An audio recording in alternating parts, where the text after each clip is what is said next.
नमस्कार। आज हम एक बहुत ही दिलचस्प कहानी पर बात करने वाले हैं, गागरोन के राजा अचलदास खींची की। हाँ, और उनके दूसरे विवाह की। ये कहानी आम कहानियों जैसी नहीं है, बिल्कुल। सही का। और हमारे पास जो जानकारी है वो शिवदास गाड़न की अचलदास खींची वचनिका से आती है। वो उस जमाने का गद्य व्यवहार है एक तरह से। जी, और शायद कुछ लोक कथाओं से भी, जैसे लक्ष्मी कुमारी चुंडावत जी ने शायद इसका वर्णन किया है। तो इतिहास और लोक कथा का मिश्रण है ये। हाँ, तो आज हम इसी की तह में जाएंगे। मतलब ये समझने की कोशिश करेंगे कि कैसे एक शाही शादी इतनी अजीब परिस्थितियों में हुई, क्या वादे थे और कैसे कैसे उनको सुलझाया गया बड़ी चतुराई से। बिल्कुल। तो कहानी शुरू होती है अचलदास खींची से। गागरोन के राजा थे वो। और उनकी पहली पत्नी महाराणा कुंभा की बहन लाला मेवाड़ी। हाँ, लाला मेवाड़ी। और वो काफी, क्या कहते हैं, दबंग किस्म की पटरानी थी। उनका खासा प्रभाव था राजा पर। प्रभाव तो था ही। उन्होंने तो साफ मना कर दिया था अचलदास को कि दूसरी शादी नहीं कर सकते। जी बिल्कुल। लेकिन फिर कहानी में थोड़ा मोड़ आता है। हाँ, वो संगीतकारों के आने से, है ना? हाँ, एक भाई बहन की जोड़ी थी, संगीतकार थे। वो गागरोन पहुँचे और उन्होंने बातों बातों में मारवाड़ की महिलाओं की बहुत तारीफ की। अच्छा। और फिर जो बहन थी उसने अचलदास को जांगलू की राजकुमारी उमादे सांखली के बारे में बताया। और उमादे की सुंदरता का वर्णन भी किया। वो जो पंक्तियां हैं, हाँ, वो बहुत मशहूर है। पूनम रो चांद है, सुवेरो सूरज है, चावल रोचो दाणो खावे, फूंकरी मारी आकाश में उड़ जावे। बिल्कुल। मतलब पूर्णिमा के चांद और सुबह के सूरज जैसी खूबसूरत, और इतनी नाजुक, इतनी दुबली कि चावल का सिर्फ चौथाई दाना खाती हैं और फूंक मारने से उड़ जाएं। जाहिर है थोड़ी अतिशोक्ति तो होगी ही। हाँ, लोक कथाओं में ऐसा होता है। पर वर्णन इतना अच्छा था कि अचलदास का मन हुआ शादी करने का। लेकिन असली मुश्किल तो लाला मेवाड़ी को मनाना था। वही तो।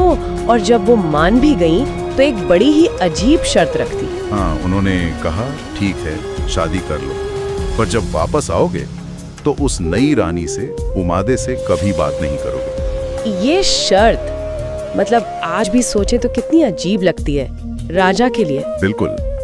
पर ये शायद लाला मेवाड़ी के रुतबे को दिखाता है, और अचलदास ने मान ली ये शर्त। हाँ, मान ली।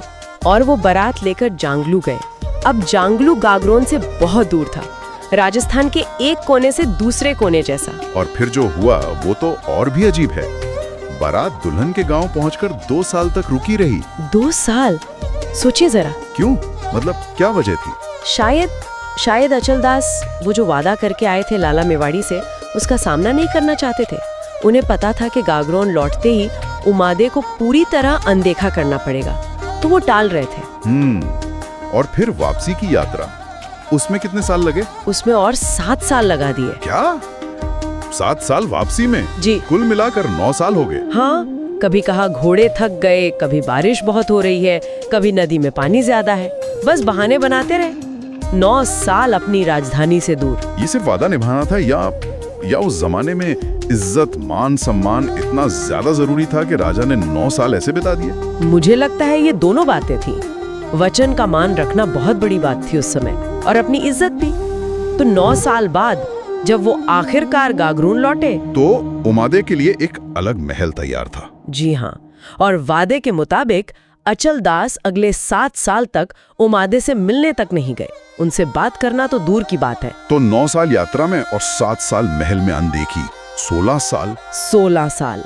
एक अजीब सी स्थिति थी। फिर ये गतिरोध टूटा कैसे? कुछ तो हुआ होगा। हाँ, फिर वही संगीतकार सहेली जिसने पहले रिश्ता सुझाया था, वो 7 साल बाद घूमते घूमते वापस गागरोन आई। अच्छा, वही सहेली? हाँ, उसने जब उमादे की ये हालत देखी तो उसे बहुत दुख हुआ। फिर उसने एक तरकीब सोची। क्या तरकीब? उसने धीरे धीरे ये अफवाह फैला दी कि दुनिया का जो सबसे खूबसूरत हार है वो उमादे सांखली के पास है। वाह। और लाला मेवाड़ी? बिल्कुल। लाला मेवाड़ी को जब ये बात पता चली तो उन्हें बड़ी जलन हुई। वो हार देखना चाहती थी। तो उन्होंने दासियां भेजी होंगी। हाँ, दासियां भेजी। लेकिन उमादे की सहेली ने कहलाया कि हार तो दिखा देंगी, पर एक शर्त है। एक और शर्त? जी, शर्त ये थी कि हार तभी दिखाया जाएगा जब खुद राजा अचलदास एक पूरा दिन और एक पूरी रात, मतलब 24 घंटे उमादे के महल में आके रहेंगे। और लाला मेवाड़ी मान गई सिर्फ एक हार देखने के लिए? वो हार देखने को इतनी बेचैन थी कि वो मान गई। उन्होंने अचलदास को कहा कि जाओ 24 घंटे उमादे के महल में रहकर आओ। एक तरह से उन्होंने राजा को भेजा। ये तो कमाल है। और यही कहानी का सबसे बड़ा मोड़ आता है। जब 24 घंटे पूरे हुए और अचलदास उमादे के महल से बाहर निकल रहे थे, हाँ, तो वो सहेली सबके सामने जोर से बोली उमादे से, ले सखी थारो बालम उरद मारो हार। क्या मतलब हुआ इसका? इसका मतलब था, ले सखी ये अपना पति संभाल और बदले में मेरा हार मुझे वापस दे। अरे ये तो सीधा सीधा राजा का अपमान हो गया। सबके सामने ये कहना कि तुम्हारी कीमत बस एक हार है। बिल्कुल। और अचलदास के लिए ये बर्दाश्त से बाहर था। उन्हें लगा कि लाला मेवाड़ी ने उन्हें एक हार के बदले बेच दिया है, और ऐसा करके लाला मेवाड़ी ने खुद ही अपना वचन तोड़ दिया है। अच्छा, तो उन्होंने इसे ऐसे लिया? जी, वो सीधे लाला मेवाड़ी के पास गया और उनका सामना किया। कहा कि जब तुमने ही मुझे बेच दिया तो मेरा वचन भी खत्म हुआ।